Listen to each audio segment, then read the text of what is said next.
Thank you very much. How are you enjoying the World Forum at the moment? It's gone terrific so far. It's been a blast. We've enjoyed, obviously, the community that we meet here and the opportunity to gather with like-minded folks, all trying to change the world. So it's been a terrific opportunity. And pints. We enjoy pints. Yeah. Indeed. Sorry. Yeah. And at the end of the day, we don't care whether anybody knows who Andrew, Jay, and Bart are. We don't particularly care if anybody knows about B-Lab. What we care about is whether people know about B Corps and the latent power for business to make a difference in the world. And so that award last year has been a huge boost to the movement, which is what's most important to us. Well, why don't we kick off just for a couple of minutes? It would be great if you could turn to the people nearby you and just have a chat, introduce yourselves very quickly, and say what questions might you have for Jay, Andrew, and Bart, and then we'll just crowdsource some and then kick off. So just spend a couple of minutes chatting to each other.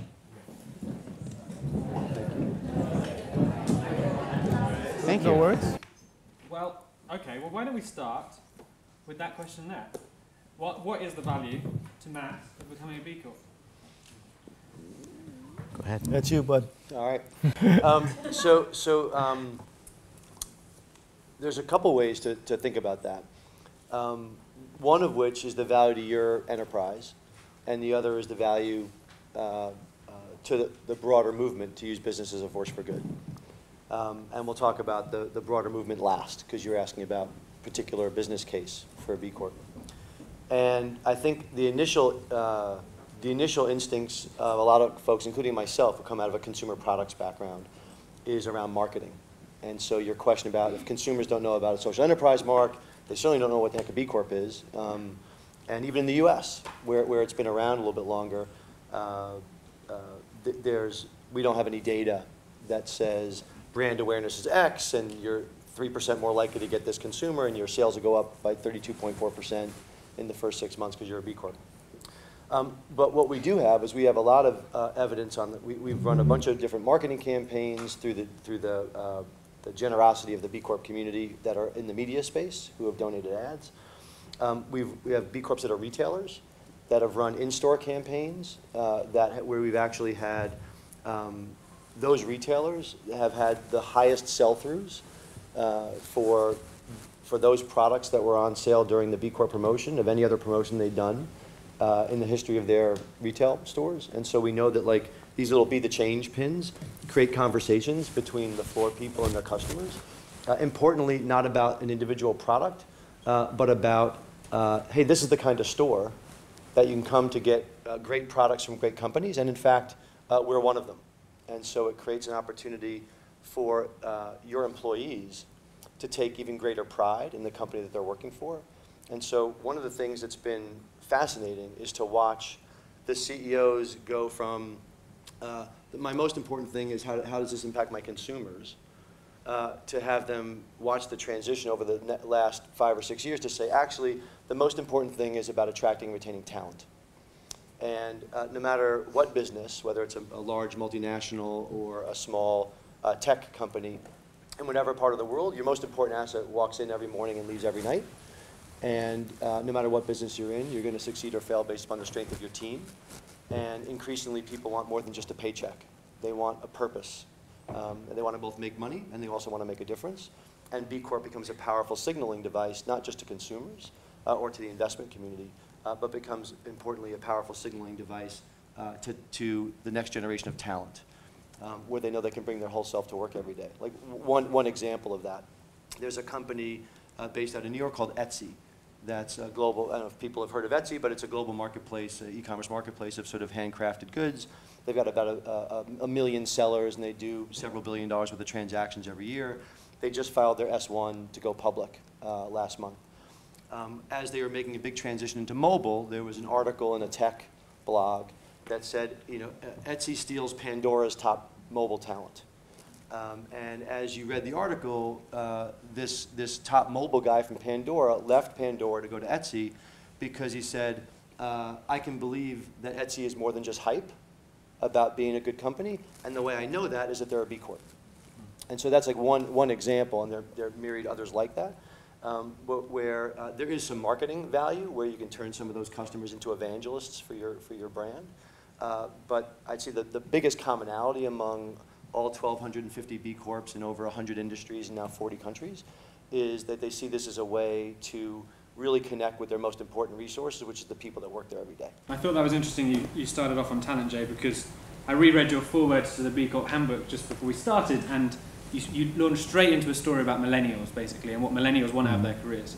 I mean, maybe that's a good point to start about your careers, you three, because I think before you started out as B Corp founders, first and foremost, you're friends, aren't you? How did you three meet and come together and start this movement? Jay, Andrew, and I go back 30 years? True. 30 years. We were friends at university. We all met at Stanford University, and Jay was my roommate. Andrew was our housemate, and so we were great friends before we became business partners. Post-graduation, we all went our separate ways. Andrew went to Wall Street. Jay became a McKinsey consultant. Notice the pocket square. And I too went to investment banking. We did that all for perhaps 6 years or so. When we came back together, when Jay created a small apparel brand at the time called And One. Anybody heard of And One? There we go. One ball player in the Yes. So And One, for those of you who don't know it, it's kind of like, it's a basketball footwear and apparel brand. If you took Adidas or Reebok and you took their basketball brand and set it outside the company, that was about the size of And One. We competed to be the #2 basketball brand on the globe. When I ran into Jay at a wedding hosted by another college friend, he in the process was looking for a new president for the organization. We got to chatting, and I was on my way to Harvard Business School at the time. And I pretty much... So we saved you from that. Yes, you did. Yes, you did.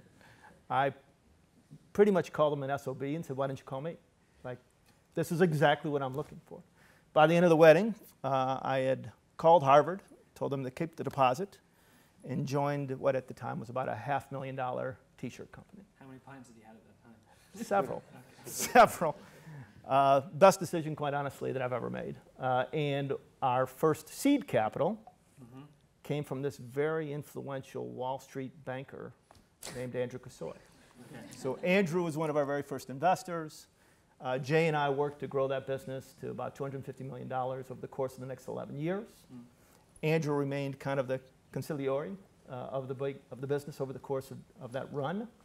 And at the end of that journey, we all came back together to discuss what was next. And so let's fast forward. At the end of And One, I think you sold the company, is that right? Yeah. And am I right in thinking that And One is not a B Corp at the moment? It is is definitely not a not B a B Corp Corp at the moment. It was closer to be. It would have been closer to being a B Corp when we were running it. Yeah. But that's quite interesting. No, I figured that's where you were going. Yeah. And so when we the first time we came up with the impact assessment, that is the tool we use to certify companies, like the questions that are asked about workers and community and environment and supply chain and governance. The only company we actually really knew inside and out was our own.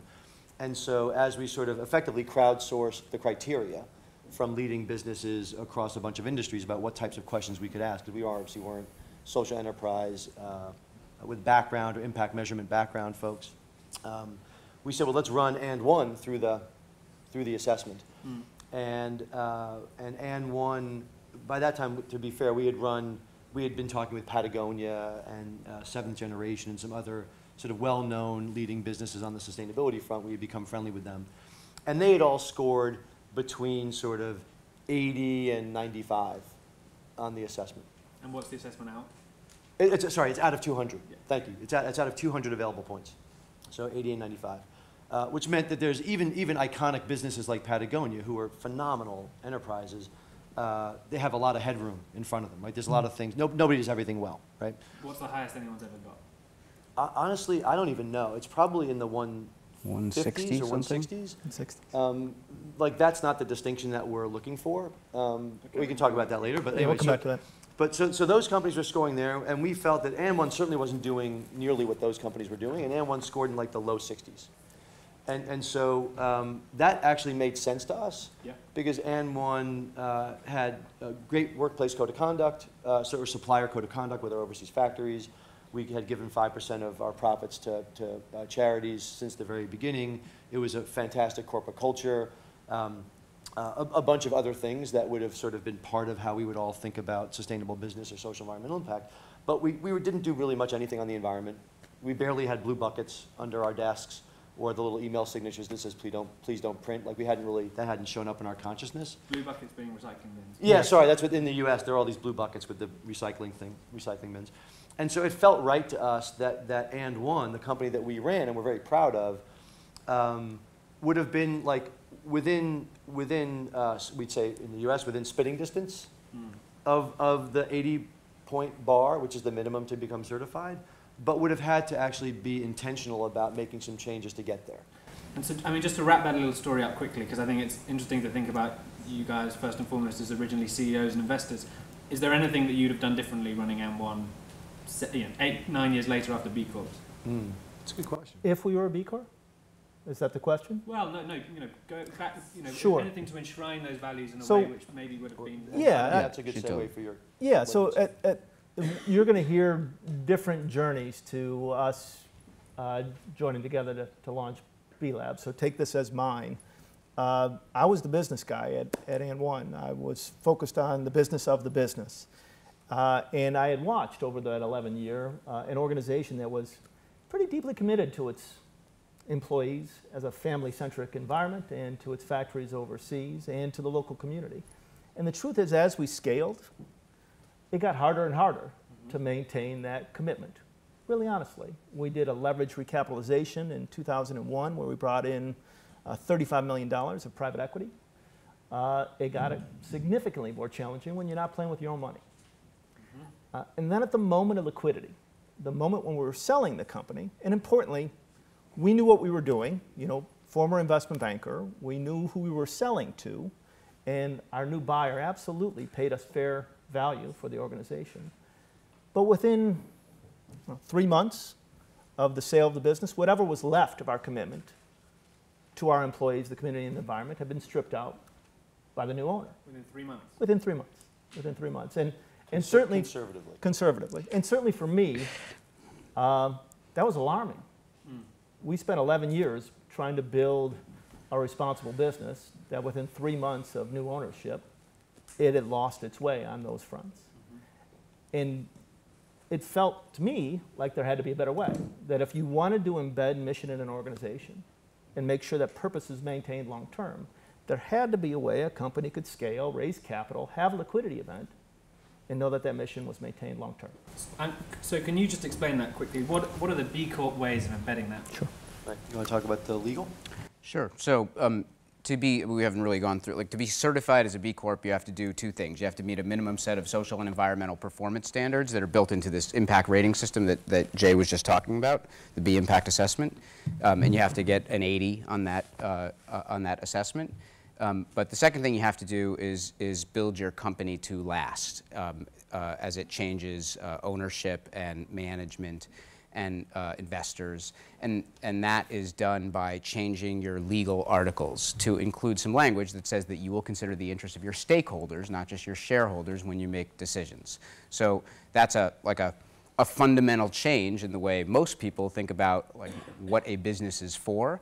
And we wanted that not just to be written into a mission statement that people can kind of put in a frame and over on the wall, but actually be part of the decision-making process every day. And so when the board of directors of the business meets, instead of the general counsel, the lawyer sitting in the room saying, no, we can't talk about the effect of this decision on the workers or on the environment because that's a violation of our fiduciary duties, we wanted that same person to be sitting in the boardroom saying, we have to talk about that because actually we've obligated ourselves to do that legally. And so that's the second requirement of certification. And it doesn't matter what your corporate form is, whether you're a partnership or a company limited by shares or in the US what's called an LLC or a corporation. You could do this using any kind of legal form of corporation. We wanted you as a business to have that mission built into the legal accountability of the business. So the B Corp structure can go across a multitude of different legal forms. Right. It's not a Correct. charity, it's not a You got it. community Correct. interest company. and importantly, what you just said is critical. It's not a charity. It's not a nonprofit. We exclusively focus on businesses that are using market-based solutions. Okay? And so the certification is only for what we call for-profit businesses in the U.S. Here, companies that are getting earned income streams principally from market-based activities. So you think charity work's a bit passé, maybe? No. Time out. No. Time out. No, we think charities, kicks, social enterprise, like there's a spectrum of economic activity that has to happen. Government all the way through, and the government, nonprofits, other forms of asset-locked businesses, those are Muhammad Yunus's social business model. Like those are all like hugely important to a thriving ecosystem and a more sustainable and inclusive economy that creates value for all. What we're saying is that in our experience, in our observations of the world, it's that as important as nonprofits, charities, government is as actors to solve our most pressing problems, they're sort of necessary but insufficient. In the U.S., as an example, about 3/4 of the economy are for-profit businesses, right? So when you think about the amount of economic activity that's taking place, what most of us do every day, about 80% of the workforce, 85% of the workforce goes to work at a for-profit company. If we ignore that entire sector of the economy, where most of us spend our waking hours, as instruments of potential social change, then we're missing a huge opportunity. And so it's not that we don't think nonprofits have an incredible role, because there's plenty of places where the market isn't going to reach. And a charity or government is incredibly important for reaching into those nooks and crannies.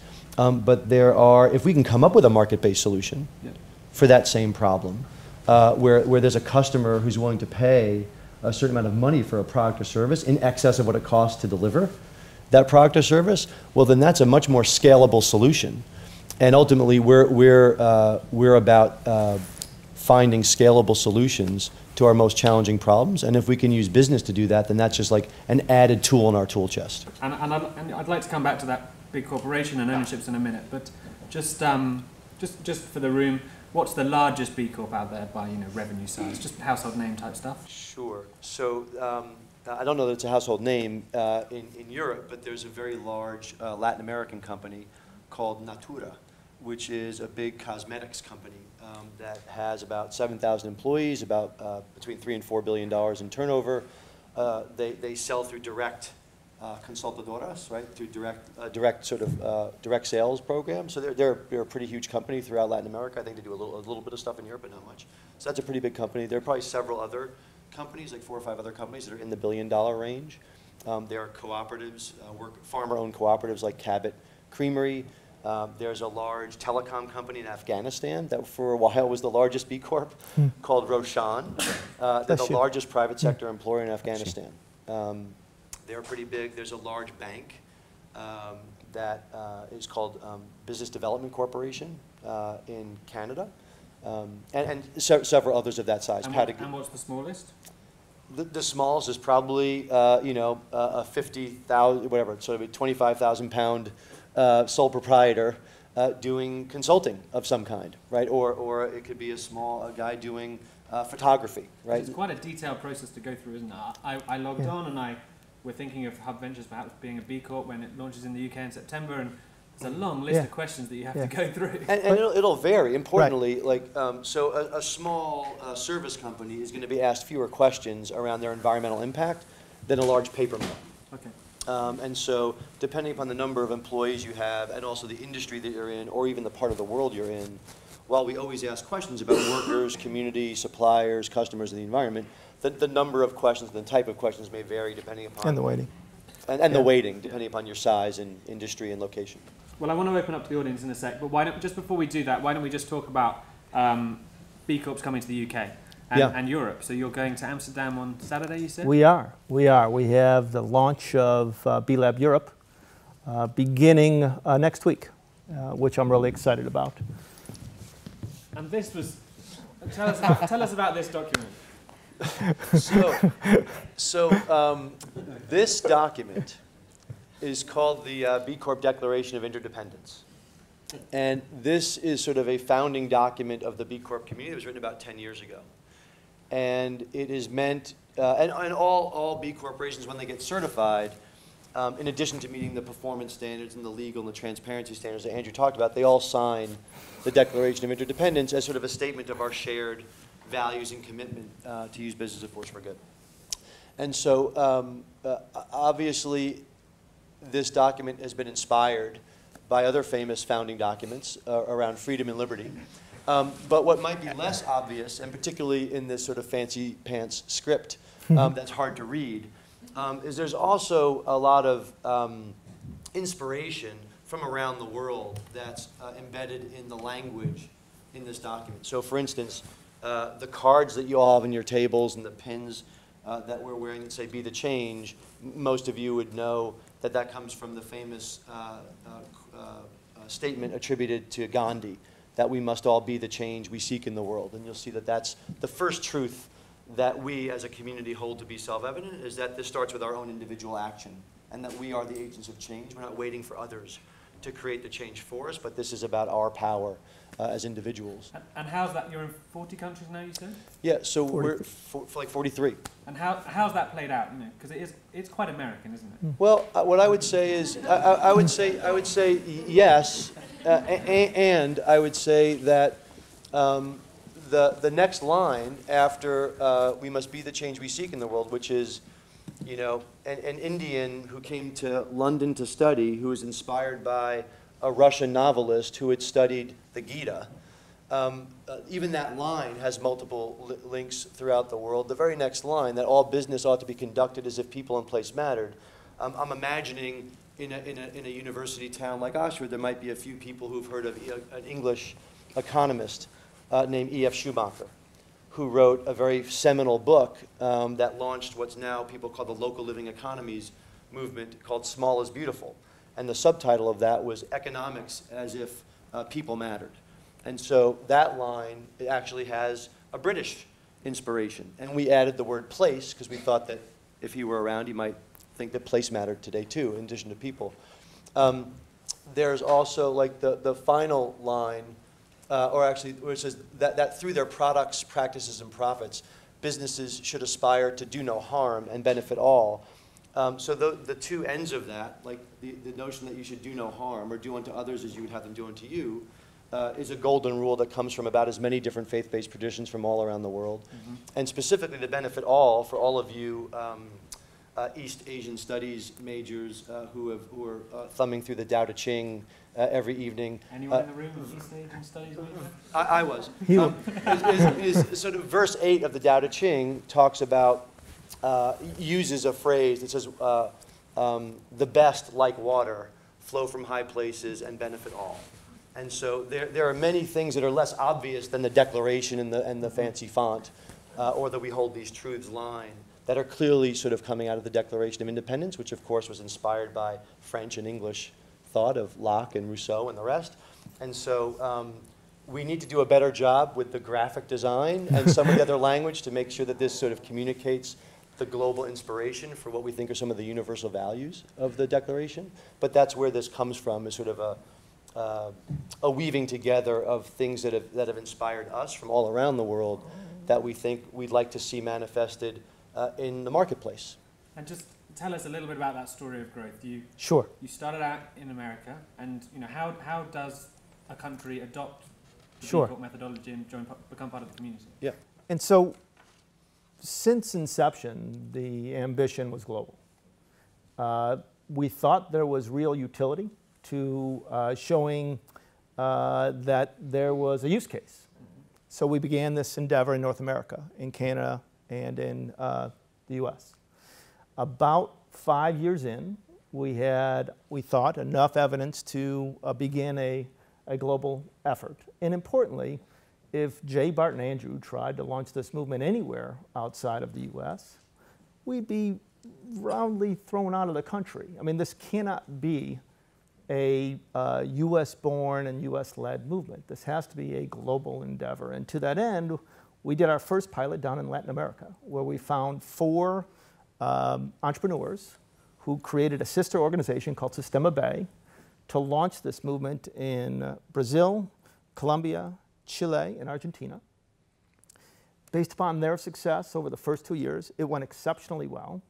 We have since launched a B-Lab Australia, the leader of which is here. Hello, Maliani. Good to see you. Welcome. We launched that back in August of last year with a local NGO on the ground, B-Lab Australia, led by local Australians. B-Lab Europe launches, as I said, next week out of the Netherlands with country partners in Germany, Spain, Italy, France, Switzerland, and the Netherlands. We have a hope to launch with all of you in September with a local B-Lab UK team who will drive the movement here. What is really clear is that what it means to be a certified B Corporation across the globe has to have a commonality. There has to be rigor, there has to be credibility to the certification so that this movement has a backbone. But the execution in each individual market is remarkably different. And how much does it change for the national context? Is it the same form? No, we actually, there's about 154 different versions of the assessment based upon where you're located, how big you are, and what industry you're in. And to that end, the assessment, importantly, as you guys probably don't know, versions every 2 years. I'd be the first one to tell you that our assessment is wrong and can be improved. If you're in the standards business, you have to have the humility to recognize that what you've built so far can only get better. And the way that we do that is we actually collect feedback from the actual community next to every question on the impact assessment. By the way, it's free, it's confidential. You all should use it, whether you have any interest to be a certified B Corp or not, because that's what it's there for. It's there as a do-it-yourself tool for you to improve your impact. But what we get every year, Adam, is feedback from the community for version 4 that launched last January, 15 months ago. We had 3,300 different instances of feedback. Moving into version 5, we're collecting that same feedback that goes to an independent standards advisory council that creates the standards. And we've created, actually, with the help of James and Shar, a UK group that's providing direct feedback on how to improve the assessment for companies in the United Kingdom. And that'll be incorporated into the V5 release. Maybe if James and Char at least just want to Yeah, wave please. and say hi. So if you're looking for where the leadership is going to come from, because it's not going to come from up here for whether or not this is successful in the UK, it's going to come from folks here. And the leaders of that are the folks from Volans and Cook that have said it's a little bit lonely, being one of only a half dozen or a dozen B Corps here in the UK. And there's more power in the collective than any one of our individual actions. And that's ultimately the core energy of the movement, is this is about what we can do together that we can't do alone. And so with that spirit, if we're not answering your questions appropriately, or you think, or you wouldn't trust a Yank as far as you could throw them, like the people that you should be looking to for leadership are here in the room. They just happened to ask us to come up and talk as while we were here. You've heard a little bit about B Corps. If there's any factual questions you want to pitch in, go for it. We are in Britain, so maybe some healthy cynicism is needed. What do people think? What questions have we got? Gentleman in the back. Not a question from England or Great Britain, from Germany. My question is, how do you actually convince companies to get on board and get certified that have been doing responsible or B Corp business for the long history? I mean, I've met a few companies a few months ago, and German family-owned building companies that they say, we've been having this ideal of the honorable businessman for 200 years now as part of our business. So how do you convince people like that to actually then jump on board of the ship and just for getting a badge, Sure. What's their motivation? What's the added value for them? Sure, that's a great question. Do you want to do that? Do you want to talk about any particular company, or you want me to do it? I'm just saying it's a similar question. Yeah, no, I was going to come back to that question before. Great. But, I got an interesting question earlier today as well, which was from a social enterprise in the UK, who said, why would I need your mark to differentiate myself in the UK as a good business? Like, how are you adding value to me? It's a pretty crowded space. Yeah. And so the truth is, there are a variety of reasons why people join this community. Okay, we've talked about some of them, which include differentiation, which don't apply, frankly, to that social enterprise.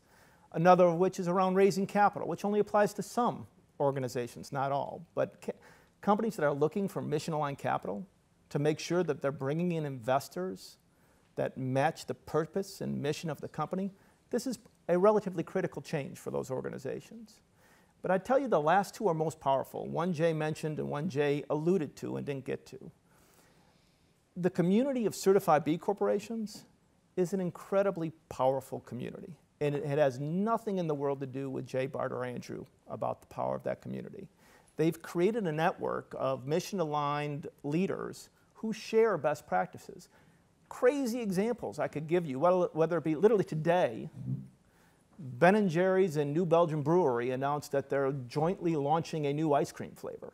I mean, the B Corp, kid you not, like the B Corp community. Free Ben & Jerry's? No, we sadly don't.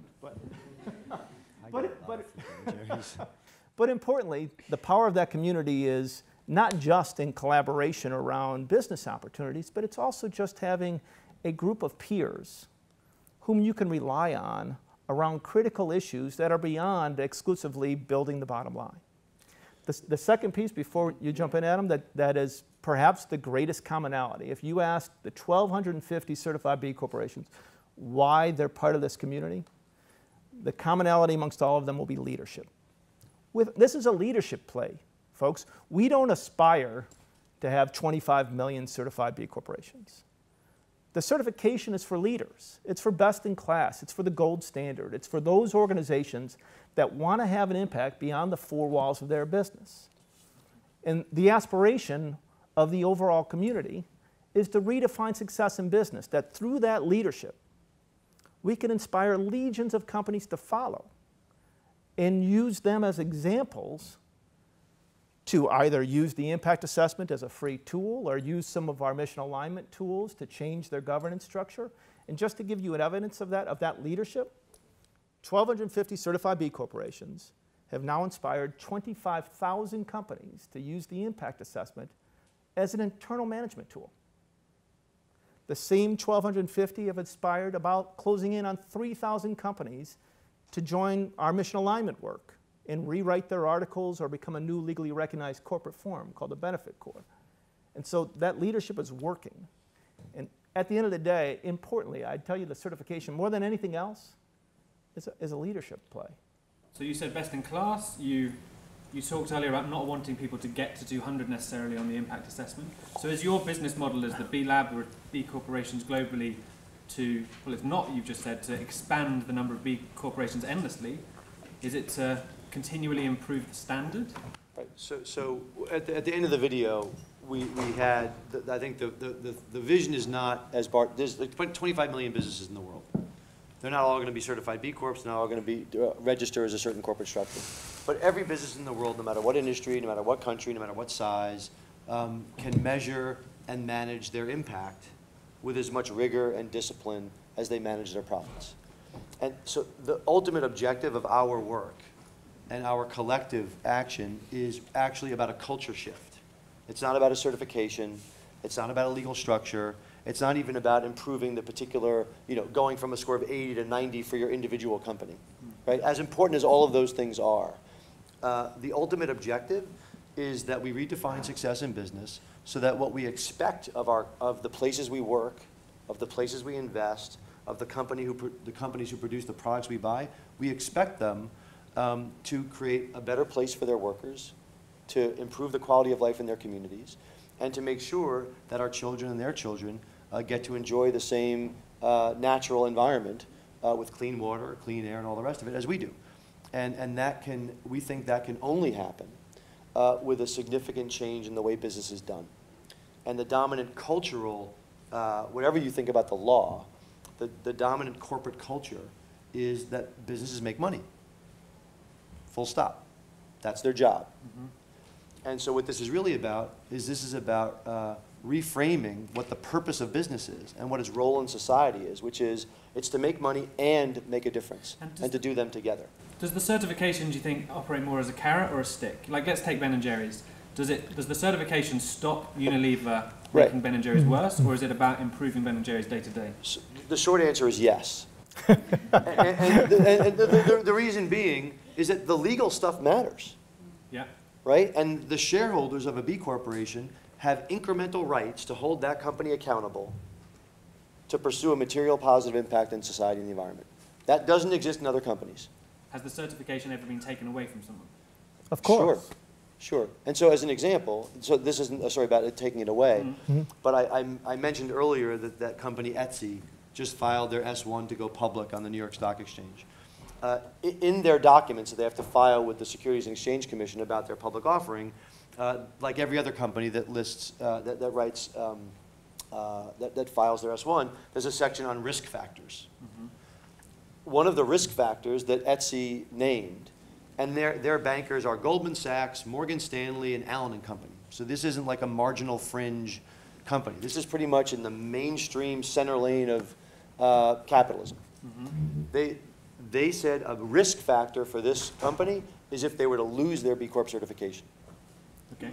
That is a signal of a significant milestone on the path to our collective success and redefining success. Because it says in order for them to be successful at creating shareholder value in the long run, that is helped by there being a B Corp, and it could be harmed if they lost their certification, because they would lose trust, not only with their customers, but they could lose the trust of their employees. That guy came over from Pandora, wouldn't be as attracted to be there, and that they lose trust with their sellers, their seller community, or the people like you that might buy stuff. And you don't have to say who, of course, but why would someone lose a certification? So we have a very rigorous complaint process. And so a couple of things backing up for a second. The way that the certification is set up is that you have to take and pass the impact assessment, then you have to rewrite your corporate governing documents, and then you have to apply to our Standards Advisory Council to join this community. Okay? And ultimately, it is that application that must be received and approved.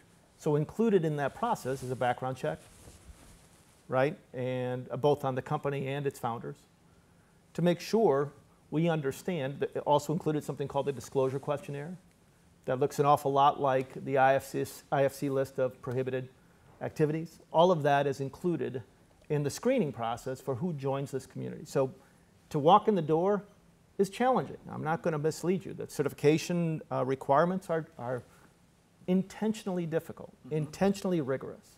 Once you're part of this community, we have an open complaint process on our website where we receive complaints regularly, quarterly at least, where we launch an investigation about a certified B Corp because of one of two things. They've either knowingly misrepresented themselves on the impact assessment, or they have violated the Declaration of Interdependence, our joint statement of vision and purpose. And that could be around transparency, accountability, or purpose. And do you think members of the public in America are aware of this and picking up on it? We get complaints all the time. And just to be even more like precise, so Etsy got certified, they had scored an 80.1. Right? Remember, the minimum bar is 80. So they barely, just climbed over the bar. They then used this as an employee engagement tool and rallied the team to say, we're so happy to be in great company. This is just the beginning of the journey of continuous improvement. And over the next year, they had hackathons throughout the company. They came up with a bunch of things they should do differently. And within 12 months, they had their assessment redone and re-verified. They scored 105. Enormous source of pride for the company, huge culture building thing, people taking incredible, even more pride in working for a great company. So if your score can go up, your score can go down. And if when they recertify, every 2 years they have to recertify, retake the assessment, if whatever those things are that they put into practice, under new management, under the pressures of being a public company, or whatever it might be, if that score dips below 80, and they don't redress that in a specific cure period, they would lose their certification because the standards are the standards. We could love Etsy. We could think Etsy's like, well, and we love Chad. They're all great people. But the standards are the standards, and our job is to sort of maintain the integrity of that. So in addition to all the other stuff that Bart talked about, they have to meet the performance standards. They have to meet the legal standards. They have to meet the transparency standards. If they don't do that, then they might not be a B Corp.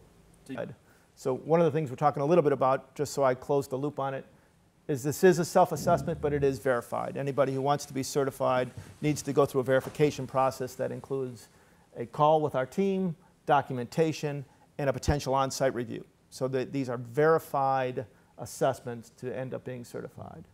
Secondly, with regards to the standards, Jay, Bart, and Andrew don't set the standards. We have an independent standards advisory council that oversees all of the questions and all of the standards. And typically, and that's principally because there's a conflict of interest, right? We're the certifying agency, and we can never be accused of dropping the standards to try to let the next company in the door. At the end of the day, the standards must maintain their independence so that you know that they have rigor and credibility long term. So that's second. And then third, about the standard itself, there's two different halves of it. The first is how you operate as a business. It looks at your worker impact, how you engaged in your community, your environmental footprint, and your governance practices. The second half of the impact assessment is about whether you have a particular business model that's specifically focused on impact, on an end beneficiary, okay? Runs the gamut from organizations that might be using their workers as a vehicle to lift people out of poverty, or their supply chain to lift people out of poverty. It might be an innovative ownership model where it's a way to distribute wealth more equally amongst a broader population in the ownership model. It obviously includes products that are trying to address some social need for an end beneficiary. It also obviously includes environmental practices and environmental products trying to preserve and restore our environment. And so that's what's included in the actual assessment. And it looks at both how you operate as well as whether you have a business model that is specifically focused on impact. And you can get to 80 in almost an infinite number of ways, right? And so if I can bring in a word that we love in Europe, yes, bureaucracy, how does that play out? You know, is this too bureaucratic? How does that play out in the free world? There's a lot of assessments. There's a lot of visits. Yeah. Do the Wall Street bankers just say, just let those companies be? At the end of the day, there are 25,000 businesses that are using the assessment because they find it useful. Okay. And there's 1,250 businesses in 100+ industries in 43 countries that have become certified because they think it's valuable. And that won't be for everybody. But for those folks who believe that we can do something special together that we can't do alone, the certification is a pretty powerful tool. Can I get a couple of questions from the room? And one thing I would just add to that is just about, this is not a compliance tool, and so the reason people are doing it is that they find it valuable, like there's actually something for them to do with it, and so it's not just about measuring impact or ticking a box, it's about managing and improving. And one thing that we all know about entrepreneurs is entrepreneurs are competitive, and so if you put something out there in a way that creates incentive for people to create a race to the top, people will race to the top. And I think that's been a big part of the lesson, just like James's experience of going through that impact assessment and getting a score that they were not satisfied with. Entrepreneurs look at that and say, how can I do better? And in this case, those tools have been set up not just as an assessment tool, but with a bunch of best practices and ways that you can improve built into it that makes it a great management or improvement tool. The lady here. 2 questions, if I may. Is B-Lab a B Corp? And how is B-Lab funded? So B-Lab is a nonprofit. So we are not a B Corp. You might think we should be a business. But at the end of the day, we're doing standards and certification, and that needs to have the integrity of being a not-for-profit. And so we thought that the best way to make sure to build that was through a not-for-profit structure, not a business structure. We are funded with a combination of philanthropy and earned revenue. So when we started, the goal was that someday we would be sustainable through a revenue stream that came from providing certification to businesses and then taking all of the data from those things to build a data platform called B Analytics that investors could use to manage the impact of their portfolios, or supply chain managers could use to to manage all the businesses, the impact of all the businesses in their supply chain, or governments could use to think about policy incentives. And so the combination of revenues from those things today is about $3 million in revenue. But we are a mission-driven not-for-profit with an operating budget of about $7 million today. And so that gap is made up by philanthropy.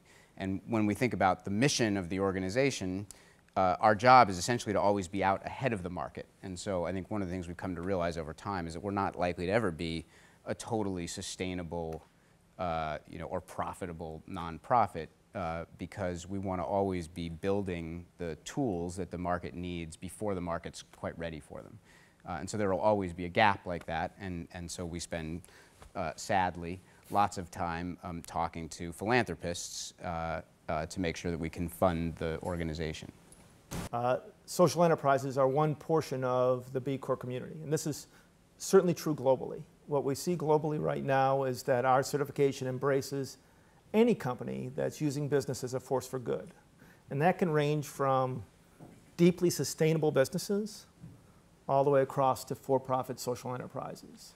And so we embrace both, a Patagonia or a Natura, all the way across to D-Light Design that's delivering, solar lanterns into 34 million homes in sub-Saharan Africa where there's no electrification, or Chalet Tu Casa, which is an organization that builds housing in Mexico for low-income individuals by giving them the actual building materials and shortening what usually is a 14-year waiting time for a house down to 6 months.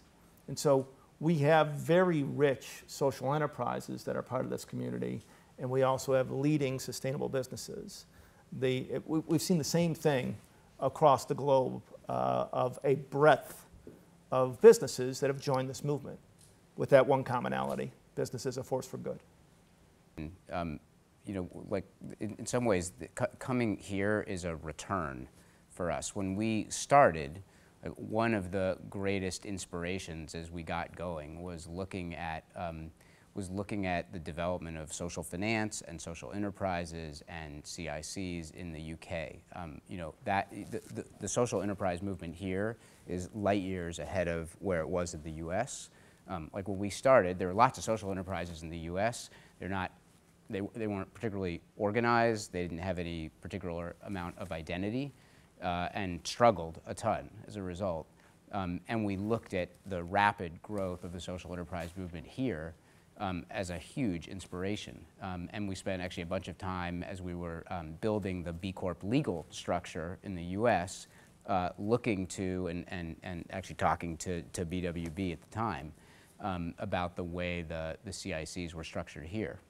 So there's a lot of, this is a return in that sense, and I think the B Corp movement, like a lot of the heart and soul of it is in the social enterprises that are doing the hardest work to use business as a force for good. Who had that question about regulatory changes? Do you want to ask that one again? So I've been working at overlapping space between politics and social enterprise, and one of the big pieces of feedback I always get is, well, it would be amazing if things from a regulatory perspective were easier. So I'm just really interested to know, particularly because B Corp is running across the globe, what would your take be on how that could be made easier to benefit B Corps and what they're doing? So when we started, one of the things we realized were there were places where this was going to be, from a legal point of view, where this was going to be easier than other places. So, I mean, even in the U.S., there are partnerships that are governed by contract law, where you can say anything you want in the contract that governs your company. And so it was easy for companies, for partnerships, or what are called LLCs in the U.S., to just write some language into their contract that says, we will consider the interests of our stakeholders, not just our shareholders. That's really easy. There were other places like the state of Delaware, where over 60% of the Fortune 500 public companies are incorporated, where you literally can't do that. And so in that case, and 19 other US states, we actually had to go and get corporate laws changed. So like a year and a half ago, Delaware became, at the time, I think the 19th. There are now about 30 or 31 states in the US that have actually passed laws that enable companies to expand their fiduciary duties in a very clear way under the law and become accountable to consider their stakeholders, not just their shareholders. As we expand into other markets, what we've had to do is look to the laws in those countries. And so there's a pretty painstaking process. Initially, as companies come to us, if there's not a clear path for them to do that in their own country, basically the term sheet that they sign when they get certified says, we will work with you to identify what needs to be done under the law for us to be able to consider stakeholder interests. And then once that's been done, we'll adopt whatever that is. And so that's as I said, it's a pretty painstaking process that's going on here in the UK and across Europe and throughout Latin America. We've been really lucky to have some amazing legal partners. Linklaters, which is obviously a UK-based firm, has been like a phenomenal partner across the globe in putting time into helping provide us with legal advice in each of those markets. There are some countries where it's not that hard to do because it's actually maybe even mandated by law anyway. But there's lots of other countries where the corporate law doesn't facilitate that, and so we've had to start working on trying to get laws changed in those countries, just like we've done it in 30 states in the US.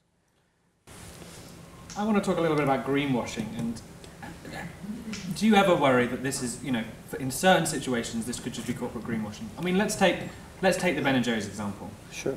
Unilever is an absolutely massive multinational. They are. That owns Ben & Jerry's outright, as far as I'm aware. Mm-hmm. And if you look at another mark like the fair trade mark, one of the big issues, I think probably many in the room would share the worries that when Nestle got fair trade certification for a tiny, tiny, tiny part of what it did, the mark was gone in many people's eyes. Like, how would you respond to that?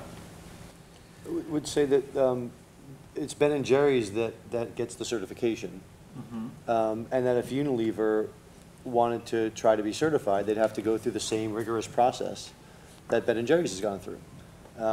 And so Ben & Jerry's has met what other people think of in B Corp as the most rigorous third-party certification for overall corporate social and environmental performance that exists on the planet. And so we created the B Corporation certification as a response to the need, or to address the need to combat greenwashing. And so, like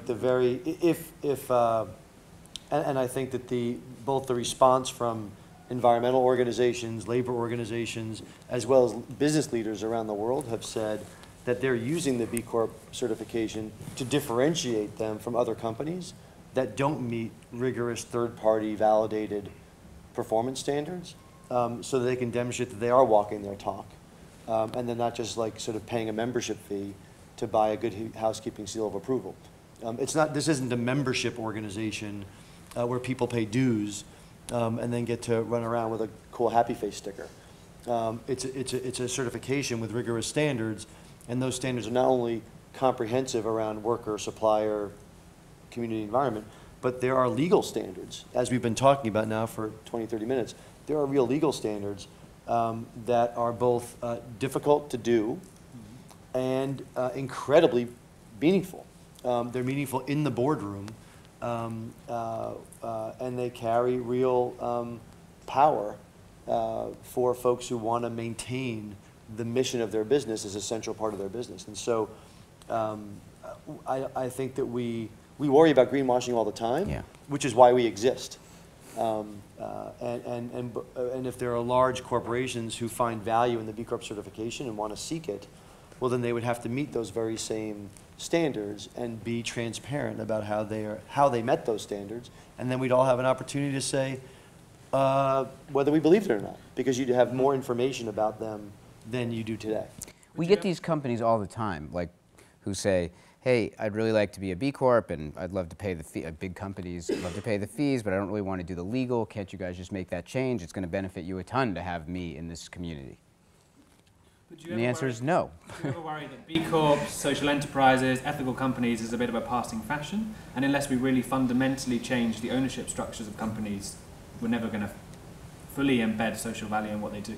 But let's take Tom Shoes as an example. It's not a B Corp, Yep. but Tom Shoes, you know, many people would regard it as being an ethical business. You know, one shoe, One for shoe one. to the Buy consumer, one, for give one. Yeah. Give one, give one. But owned by Bain Capital ultimately, and so Bain can do whatever they want to the constitution of Tom Shoes, just as Unilever perhaps can to Ben & Jerry's.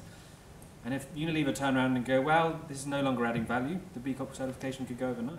Well, and again, we're business people, and so this isn't an irrevocable trust. So unlike a kick, which has an asset lock, an irrevocable asset lock, which we think is a really useful, that's a really powerful social innovation, but it's going to be inherently constrained in how big the marketplace for kicks can be. Doesn't mean they're not, again, powerful and useful. But if we're going to try to create the type of change that we all, I think, believe needs to happen, we're going to need to engage the businesses that make these lights and run the energy and the ductwork and we need to engage all businesses. And to do that, we have to be rigorous about our standards, but allow capital to flow into these businesses in multiple forms. And so we're thrilled to have publicly traded B Corps. We're thrilled to have private B Corps. We're thrilled to have cooperatives that are B Corps. We're thrilled to have kicks that would be B Corps. People have to choose the ownership structure that works for them.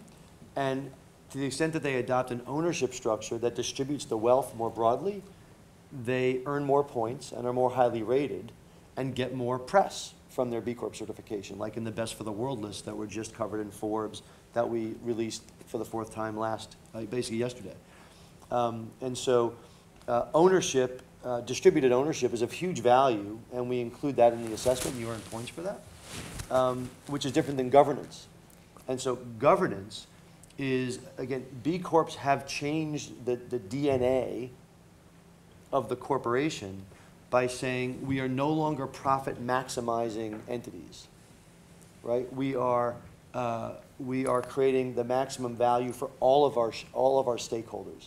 That core change to the operating system of capitalism is far and away the most profound shift that B Corps represent. And so that's not an ownership question, that's a governance question. And we give additional points for the ownership because we agree that like more broadly distributed wealth is a good thing. But we also recognize that we shouldn't be prescriptive about how that works because that would reduce the flow of capital and then ultimately reduce the positive impact we could have in the world. But you can only be a B Corp if you have changed your governance, which is recognizing that we can't change the outcomes unless we change the rules of the game. And are there any industries which are just inherently ruled out that would never be B Corp? So that's a great question. and so any tough ones, I just throw it up for these guys. So either one of you, I'll take that one. It's great. Go ahead, Bart. Thank you, Jay. So importantly, intentionally, there are no prohibitives. Okay, and let me explain why. What do people think of that in the room? Let me explain why, and then we'll come back to the question. And you can throw things at me. None of the things that this community is talking about is new. Bluntly, this movement has existed for 35 years at least, and often much longer than that. The idea of using a business as a force for good has roots that goes back hundreds of years. The challenge has been a perversion of that for a relatively short period of time. And the counteraction to that, to date, has been defined by a movement that defines itself by what they're not. I'm not big tobacco. I'm not peak oil. And in the process, this community hasn't stand for something.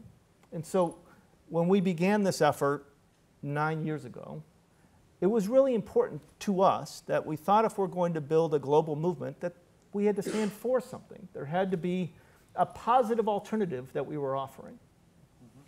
And so to that end, when you take the impact assessment, you never lose points.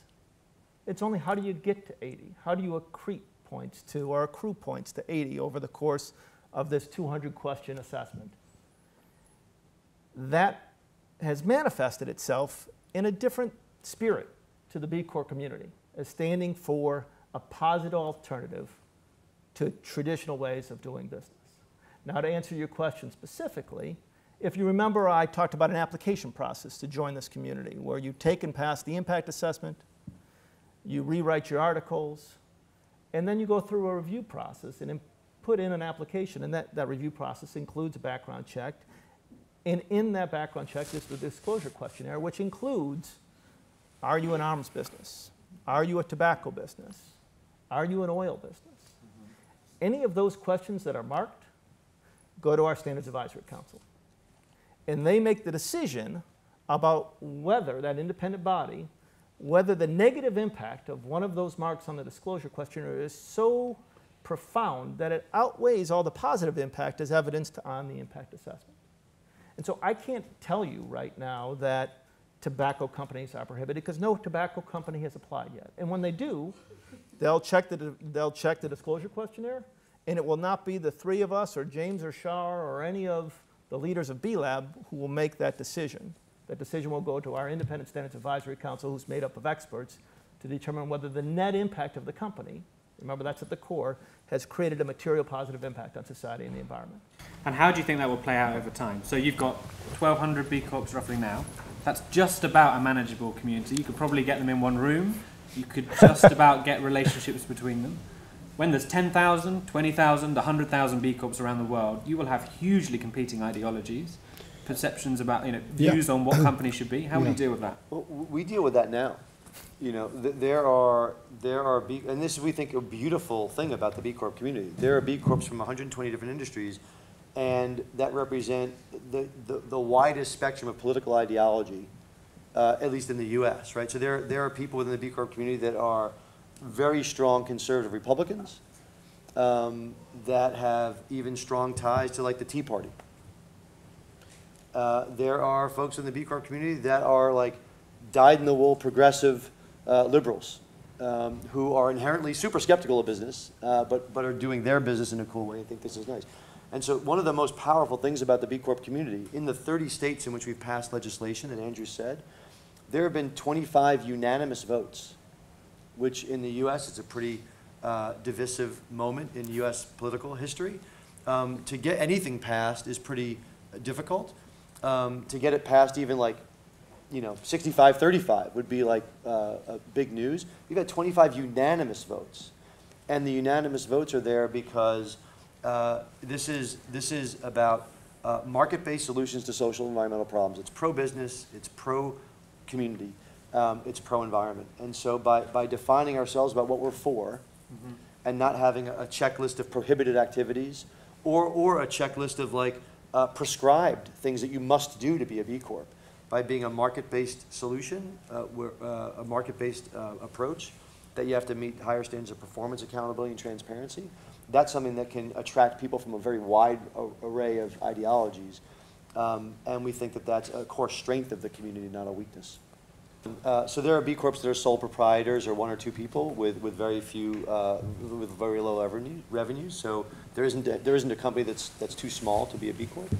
And the thing that we would say as a recommendation to a business that's maybe just starting is choose the appropriate legal structure, so that if and as you grow or transfer ownership to the next generation of leadership of your company, that you have the legal structure that will enable the good impact that you built into your business to be built to last. Whether you ever want to get certified or not, like, that's what we would say. And then again, use a free tool like the B Impact Assessment as a roadmap to help you ask all the right questions about what kind of positive impact you want to have in the world, and then do those things that are most meaningful to you. And then again, you do either of those two things or both of those two things. You don't have to be a part of the community of certified B Corps if you don't want to.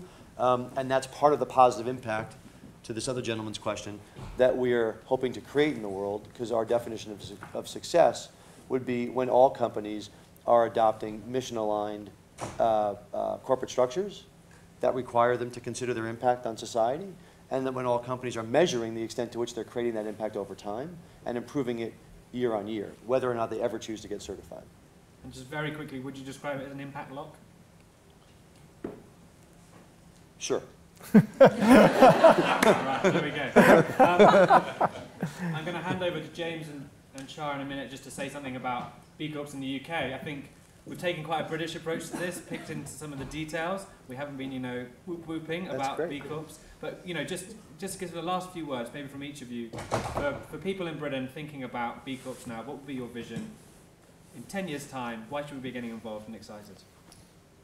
I mean, my hope would be that you guys will build a British community of B Corps that'll have its own feel and its own culture that'll be different from the community of Impress Us Bay in Latin America or the certified B Corps in the US or the hopefully more B Corps in Afghanistan someday. But you'll build a big community of B Corps, and then that is a community that the rest of us will learn from, because inevitably the feel or the culture of that community that you build and the best practices that you create and the culture that comes from all of that will, because we're building together in partnership, a global movement, will influence the way business is done all over the world, and ultimately that's what we're here for. You want to go next? What he said. Yeah. We need and invite this to be a platform for your leadership. Ultimately, that's what we're trying to build and invite you to take advantage of and to use as you see fit, so that we can learn from you and we can co-create something that's bigger than either of us.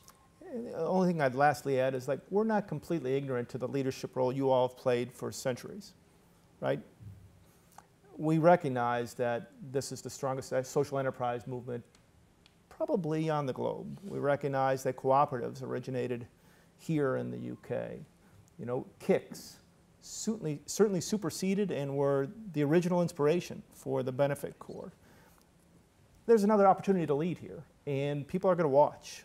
They're going to watch what happens in the UK based upon the way that you've led over the last 200 years. So it's quite true that the success of the B-Lab movement, certainly the acceleration, will depend to the degree that this community gets engaged. We hope you'll join us.